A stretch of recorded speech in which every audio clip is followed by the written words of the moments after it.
Ce que tu comprends de l'argent dépend forcément de ce qu'on t'a appris depuis petit. Ça dépend forcément de la classe sociale dans laquelle tu viens. Pauvre, classe moyenne, riche, ultra riche.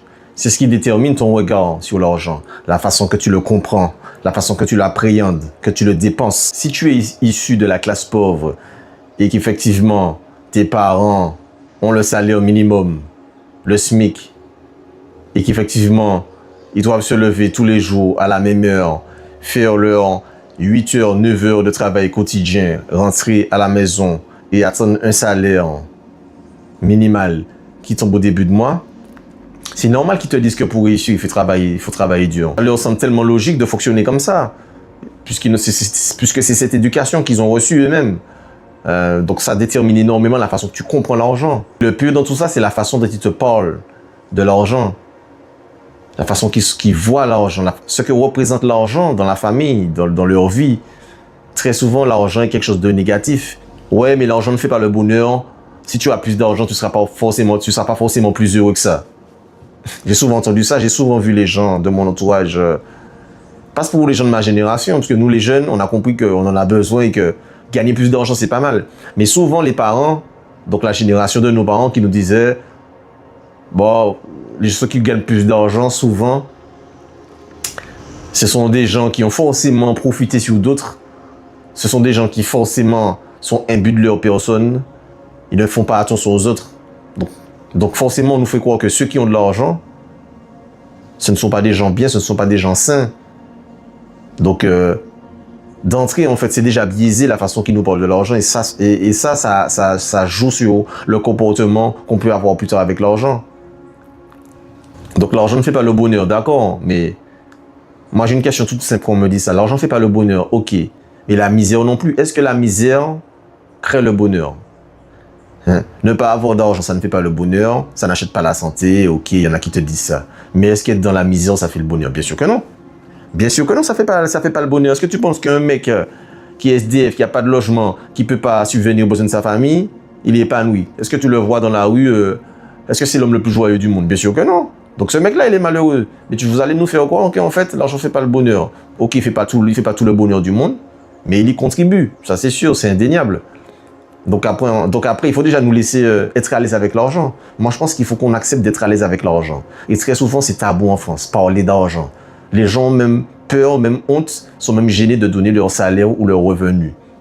On est censé être à l'aise avec ça. Pourquoi? Parce qu'on nous a fait croire que si on gagne beaucoup, il y aura le mauvais œil, il y aura la jalousie. Ok, parce qu'on est en France.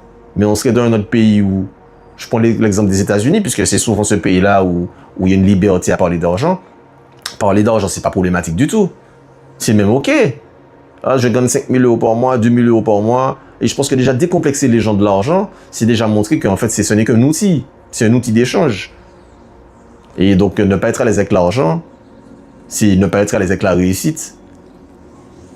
Donc, c'est faire culpabiliser les gens que s'ils réussissent plus que d'autres, qu'ils doivent se sentir différents. Et souvent, effectivement, dans des familles, il peut y avoir un membre de la famille qui gagne plus que les autres. Très souvent, ce membre de la famille-là, soit il est obligé de prendre un peu de distance avec les autres frères et sœurs, il sera lui-même isolé par les autres, parce qu'il ne fera plus partie, entre guillemets, de la classe pauvre. On entend souvent que quand on a réussi, on est traité de bourgeois ou ouais, mais tes parents, ils ont les moyens, donc on nous écarte des classes populaires.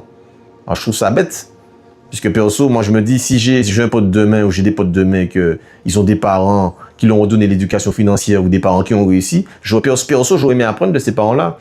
Je serais tout le temps chez lui, perso, je serais souvent chez cet ami-là, juste pour pouvoir discuter, voir comment ils vivent et voir qu'est-ce que ça fait d'avoir de l'argent et comment se comportent ceux qui ont de l'argent et pourquoi ils en ont et pourquoi j'en ai pas. Pourquoi ma famille n'en a pas, ma mère, mon père, pourquoi ils en ont pas plus que ça, quoi. Ça m'aurait permis d'avoir un barème, de jauger un peu ça, quoi. Une fois qu'on part avec cette idée que l'argent est malsain et qu'on rend l'argent tabou, si demain, nous, on se lance dans l'entrepreneuriat ou on se lance dans une activité et on est déjà biaisé par le fait d'avoir de l'argent, forcément, ça nous conditionne à ne pas forcément viser trop haut. Et ça, c'est problématique.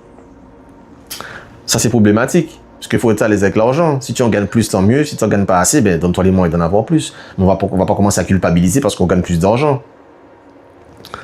Donc, perso, moi, je me dis que si tu es dans le business, tu dois être à l'aise avec l'argent puisque le but, c'est d'en gagner plus pour faire croître ton business, et puis te développer. Tu ouvres pas une entreprise pour jouer petit bras et puis te dire, ouais, bon, j'ai lancé la société, j'ai lancé une activité, mais bon, si elle mange, tant mieux. Si elle mange pas, tant pis. Non, tu veux qu'elle mange. Si tu as mis des billets dedans, tu as mis de l'argent dans ton projet, tu sais pas pour que l'entreprise elle puisse couler. donc voilà. Donc c'est ça en fait l'idée. Il faut comprendre que pour gagner plus d'argent, il faut répondre à un vrai problème. Donc trouver une solution à un problème qui existe dans la vie des gens. La plupart des entrepreneurs qui sont richissimes, ces mecs-là, très souvent, ils n'ont pas fait plus d'études que ça, mais ils ont très vite compris que il faut répondre à un problème auquel les gens sont confrontés dans leur quotidien. Quand on pense aux plus grandes sociétés, que ce soit Amazon, Uber, toutes les sociétés, c'est pas des sociétés qui sont révolutionnaires, c'est juste qu'ils ont compris qu'il faut répondre, il faut régler un problème simple dans la vie des gens. Et ensuite, ils ont fait ça à une échelle internationale. C'est ce qui a valorisé l'entreprise, mais l'idée de base, elle est toute simple. L'idée de base, elle est pas extraordinaire. Donc après, ils sont devenus milliardaires parce qu'ils ont compris qu'il faut apporter de la valeur perçue à leur business et surtout, ça dépend de la taille du marché de leur business. J'imagine bien que le petit pâtissier qui habite en région, je sais pas, dans une ville où il y a 10 000 habitants, ne pourra pas croître comme une pâtisserie sur les Champs-Élysées où il y a du passage 24 heures sur 24, 7 jours sur 7.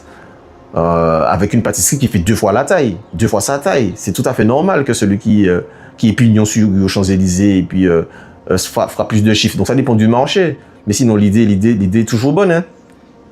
Donc après, ça dépend aussi de la valeur perçue. C'est quoi pour moi la valeur perçue? La valeur perçue, c'est la façon que toi, tu arrives à montrer que ta solution vaut X, Y. Ce qui veut dire tant. Tu vends ce service ou ce produit à tant. Parce que tu trouves qu'il répond à un problème et que la valeur que tu le vends est perçue par le client comme une valeur correcte. Ça vaut ça, donc je peux payer ça.